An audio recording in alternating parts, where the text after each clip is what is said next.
जरांगे बोलतात, जाऊयात थेट. परत वापस येणार आहेत, बघूयात. आणि टाईम बॉन्ड आम्ही घेणार आहेत त्याविषयी चर्चा झाली. टाईम बॉन्डविषयी अहवाल सादर करण्याच्या विषयी पण चर्चा झाली. नोंदीचा मराठा समाजाला प्रमाणपत्र वाटप झाले त्याविषयी चर्चा झाली.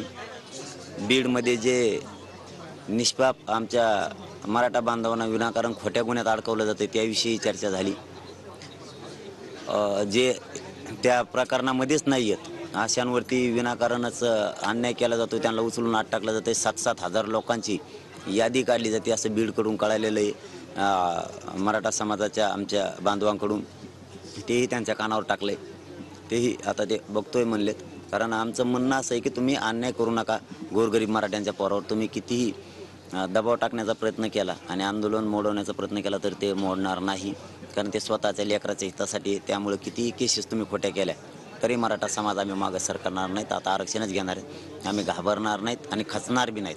आम्ही लढणार आहेत आणि ते लढून मिळवणार असं स्पष्टपणानं आम्ही त्यांना आत्ता सांगितलेलं आहे. तुम्ही किती खोटे गुन्हे दाखल करून तुम्हाला जरी वाटलं हे आंदोलन जरा थंड झालं पाहिजे, मराठा समाज घाबरला पाहिजे, मराठा समाज आता घाबरणार नाही. त्याचं कारणसुद्धा तसंच आहे की त्याच्यात आमच्या लेकरांचं हित दडलेलं आहे. ते हे आता त्याच्यामध्ये काय समन्वय करायचा आहे बीड जिल्ह्याच्या मराठा बांधवांशी आणि नांदेड, कुरुडवाडी, परभणी, हिंगोली, इकडे लातूर या ठिकाणी बरेचसे उचलाउचले महाराष्ट्रात जिथं जिथं सुरू आहेत तिथले विषय त्यांना सगळे सांगितलेले आहेत. माजलगावचं केज, धारूरचे विषय सगळे सांगितलेले आहेत. जालन्याचे सांगितले, संभाजीनगरचे जिकडचे विषय ते सगळे त्यांना आता सांगितलेले आहेत. समन्वय घडून तुम्ही विनाकारण अन्याय करू नका हे सांगितलेलं आहे. कारण साखळी उपोषण करणारे, लोकशाही मार्गानं आंदोलन करणाऱ्या लोकांना उचललं जात आहे. मुद्दाम टार्गेट करून जातीवाद निर्माण केला जातो आहे. तिथं ओबीसींचे घटनेच्या पदावर असणारे जाऊन विदूषक पद्धतीनं विचार मांडून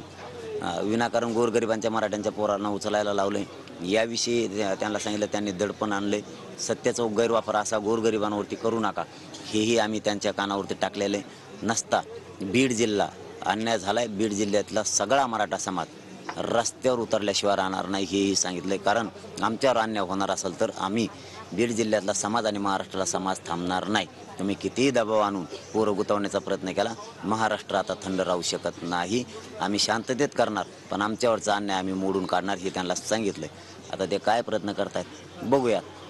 अशी आमची 24 तारीख लास्ट तारीख दिली होती.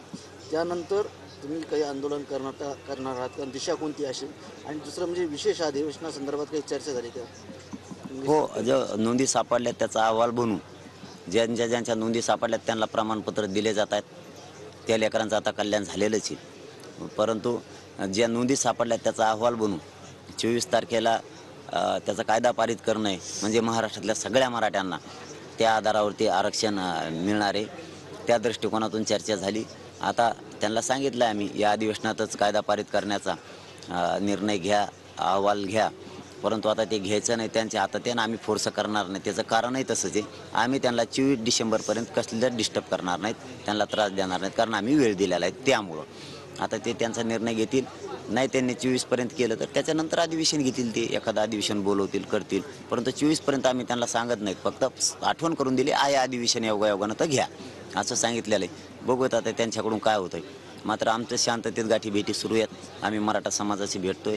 आमची एकजूट कायम आहे. त्यांनी मागं पुढं केलं आम्ही लढायला मराठी समाज सज्ज आहे. कारण इथं आमच्या लेकराला न्याय घेतल्याशिवाय आम्ही हटणार नाही.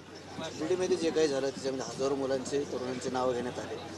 तर आपली चर्चा चालू असताना असं ऐकण्यात आलं की कुठेतरी याद्या सर्वच पक्ष देत आहे आणि त्यांच्यावर गुन्हे दाखल होतात त्या मुलांवर.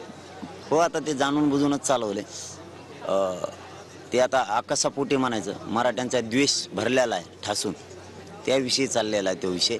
मराठ्यांच्या गोरगरिबांचे पोरं गुतवायचे.